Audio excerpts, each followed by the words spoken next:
दोस्तों, छत्तीसगढ़ के अंदर पुरानी पेंशन योजना को लेकर हजारों शिक्षक के लिए बुरी खबर निकलकर सामने आ रही है।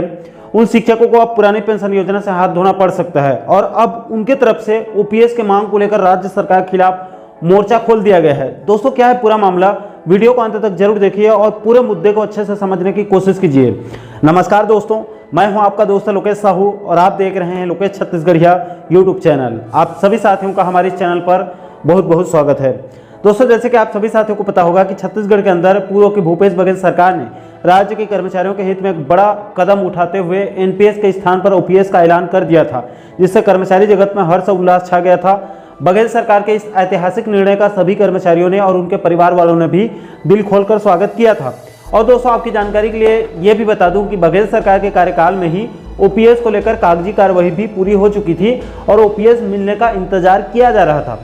और दोस्तों, अब 2024 में कई जिलों से जिस हिसाब से समय समय में अपडेट निकल कर आ रही है उसके मुताबिक कई रिटायर्ड कर्मचारियों का पीपीओ जारी हो चुका है। इसके अलावा कई रिटायर्ड कर्मचारियों का पीपीओ प्रक्रिया में है, उनका भी जल्द जारी हो सकता है।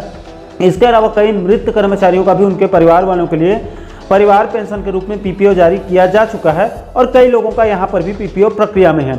इससे एक बात लगभग तय हो चुकी है कि छत्तीसगढ़ के अंदर अब पुरानी पेंशन योजना पूरी तरह से बहाल हो चुकी है। दोस्तों, आपकी जानकारी के लिए ये भी बता दूं कि इस वक्त छत्तीसगढ़ में ओपीएस का लाभ लेने के लिए किसी भी कर्मचारियों को कम से कम नियमित पद में रहते हुए 10 साल की सेवा पूरी करना बहुत जरूरी है। और अगर आपको पूर्ण पेंशन का लाभ चाहिए, यानी कि आपके अंतिम सैलरी का 50% आपको पेंशन के रूप में चाहिए, तो इसके लिए आपको नियमित पद में कम से कम 30 साल की सेवा पूरी करना बहुत जरूरी है। अब दोस्तों, मुद्दे की बात यह है कि छत्तीसगढ़ के अंदर सभी विभागों के नियमित कर्मचारियों के रिटायर्ड होने के बाद ओपीएस का लाभ जो है वो मिल रहा है। लेकिन दोस्तों, स्कूल शिक्षा विभाग के एलवी संवर्ग के हजारों ऐसे शिक्षक साथी हैं जिनका नियुक्ति तो 1995 से पहले हुआ है और शिक्षा विभाग में संविलियन 2018 में हुई है और रिटायरमेंट 2028 से पहले हो जा रही है।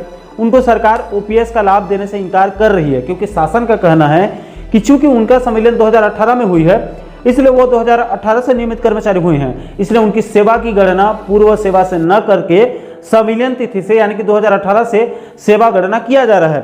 और 2018 से सेवा गणना करने और 2028 से पहले रिटायरमेंट हो जाने की वजह से प्रदेश के हजारों एलबी संवर्ग के शिक्षकों का 10 साल नियमित पद में सेवा नहीं हो रहा है, इसलिए उनको ओपीएस का लाभ नहीं मिल पा रहा है। दोस्तों, इसके लिए आपको कुछ आदेश भी दिखाना चाहता हूं। साथियों, इस मुद्दे पर आप सबसे पहले आप स्कूल शिक्षा विभाग के 30 जून 2018 के इस आदेश को देखिए। इसमें बाकायदा संविलियन की सेवा शर्तों को कुल 6 बिंदु पर बताया गया है। दोस्तों, इसके चौथे बिंदु को आप ध्यान से देखिए। इसमें साफ साफ कहा गया है कि शिक्षक एलबी संवर्ग को देय सभी लाभ के लिए सेवा की गणना संविलियन दिनांक यानी कि 1 जुलाई 2018 से दी जाएगी, यानी कि इनकी पूर्व सेवा को शून्य कर दिया गया है और इनकी सेवा की गणना संविलियन दिनांक से यानी कि जुलाई 2018 से किया जा रहा है। इसके अलावा इसके 6वें बिंदु को देखिए। इसमें भी साफ साफ लिखा गया है कि शिक्षक एलबी संवर्ग को नवीन अंशदायी पेंशन योजना यानी कि एनपीएस की पात्रता जो है वो होगी कहा गया है। इसमें ओपीएस का कहीं पर जिक्र नहीं किया गया है, एनपीएस की पात्रता होगी कहा गया है। इसके बाद दोस्तों, इसी मुद्दे को लेकर अभी 2024 में बीते महीने 24 जून 2024 को छत्तीसगढ़ शासन वित्त विभाग से भी एक आदेश जारी किया गया था और इस आदेश के चौथे और 5वें बिंदु पर भी स्पष्ट कर दिया गया है कि एलबी संवर्ग के शिक्षकों की सेवा गणना संविलियन तिथि यानी कि 1 जुलाई 2018 से होगी और उसी डेट से इनका पेंशन का निर्धारण किया जाएगा। अब दोस्तों, यहाँ पर सवाल यह है कि इस स्थिति में तो प्रदेश के हजारों एलबी कैडर के शिक्षक यानी कि लोकल बॉडी यानी कि स्थानीय स्तर के शिक्षक जो पहले पंचायत विभाग में काम कर रहे थे और जुलाई 2018 में जिनका स्कूल शिक्षा विभाग में संविलियन हुआ है, आखिर इनको ओपीएस का लाभ कैसे मिल पाएगा? तो देखिए दोस्तों, इसका 2 उपाय है। सबसे पहले तो या तो राज्य सरकार सभी एलबी कैडर के शिक्षकों की सेवा गणना संविलियन तिथि से न करके प्रथम नियुक्ति तिथि से यानी कि जब से उनकी शिक्षाकर्मी के रूप में नियुक्ति हुई है तब से उनकी सेवा गणना कर दे। अगर ऐसा किया जाता है तो इससे प्रदेश के सभी एलबी संवर्ग के शिक्षकों को आराम से पुरानी पेंशन योजना का लाभ मिल जाएगा। इसके अलावा दोस्तों, अगर प्रथम नियुक्ति तिथि से सेवा गणना नहीं किया जाता है तो कम से कम 2012 से जब से एनपीएस में इनका कटौती शुरू हुआ है तब से अगर सभी एलबी संवर्ग के शिक्षकों की सेवा गणना किया जाता है तो इस स्थिति में भी 2012 से लेकर 2022 तक 10 साल की सेवा पूरी हो जाएगी और 2028 से पहले रिटायर्ड होने वाले सभी एलबी कैडर के शिक्षकों को आराम से ओपीएस का लाभ मिल सकता है। लेकिन दोस्तों, सरकार के तेवर बता रहे हैं कि राज्य सरकार प्रथम नियुक्ति तिथि से ही सेवा गणना न करके संविलियन तिथि से यानी 1 जुलाई 2018 से सेवा गणना करने जा रही है।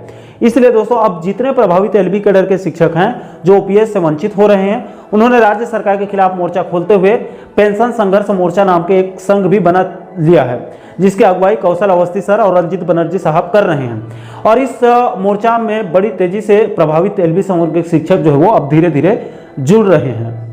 दोस्तों यहाँ पर आपकी जानकारी के लिए ये भी बता दूं कि पेंशन संघर्ष मोर्चा की अब तक 2 बैठक हो चुकी है। पहली बैठक बिलासपुर में ऑफलाइन बुलाई गई थी और उसके बाद अभी 2-3 दिन पहले एक वर्चुअल बैठक भी रखी गई थी, ऑनलाइन वर्चुअल बैठक, जिसमें ओपीएस के मुद्दे पर विस्तारपूर्वक चर्चा हुई है और आने वाले भविष्य को लेकर ठोस रणनीति बनाई गई है।